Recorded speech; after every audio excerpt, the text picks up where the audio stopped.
ಎಲ್ರಿಗೂ ನಮಸ್ಕಾರ. Farmers market mini ವ್ಲಾಗ್ಸ್ಗೆ ಸ್ವಾಗತ. ನಿನ್ನೆ ಮಧ್ಯಾಹ್ನ ಅರೌಂಡ್ 2:30ಗೆ ನಾವು ಮರಿಗಳನ್ನ ತೊಗೊಂಬಂದಿದ್ದು ನಮ್ಮ ಫಾರ್ಮ್ಗೆ. ಬಂದ ತಕ್ಷಣ ಎಲ್ಲ ಮರಿಗಳಿಗೂ ಬೆಲ್ಲದ ನೀರು ಕುಡಿಸಿದ್ವಿ. ಸ್ವಲ್ಪ ಸುಸ್ತಾಗಿರುತ್ತಲ್ಲ, ಹಾಗಾಗಿ ಅದಾದಮೇಲೆ ಎಷ್ಟು ಮೇವು ಬೇಕೋ ಅಷ್ಟು ಹಾಕ್ತೀವಿ ನಾವು.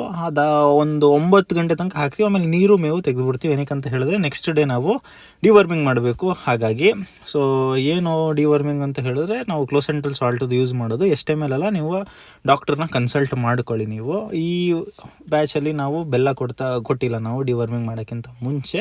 ಹಾಗೆ ಹಾಕಿದ್ವಿ. ಸ್ವಲ್ಪ ಲೇಟ್ ಆಗೋಗಿತ್ತು, ಬಟ್ 7:30 ಹಂಗೆ ಹಾಕಿದ್ವಿ. ಚಳಿನೂ ಜಾಸ್ತಿ ಇತ್ತು. ಆಮೇಲೆ ಇವತ್ತಿಂದನೂ ನಾವು ಒಣ ಮೇವೆ ಇಡೋದು.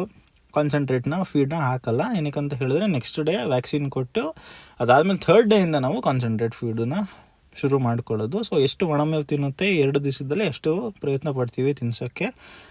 ವ್ಲಾಗ್ ಅರ್ಥ ಆಯಿತು ಅಂತ ಅನ್ಕೊತೀನಿ. ವ್ಲಾಗ್ ನಾನು ಇಲ್ಲಿಗೆ ಮುಗಿಸಿ ನಾಳೆ ಸಿಗ್ತೀನಿ. ಅಲ್ಲಿವರೆಗೂ ಬಾಯ್.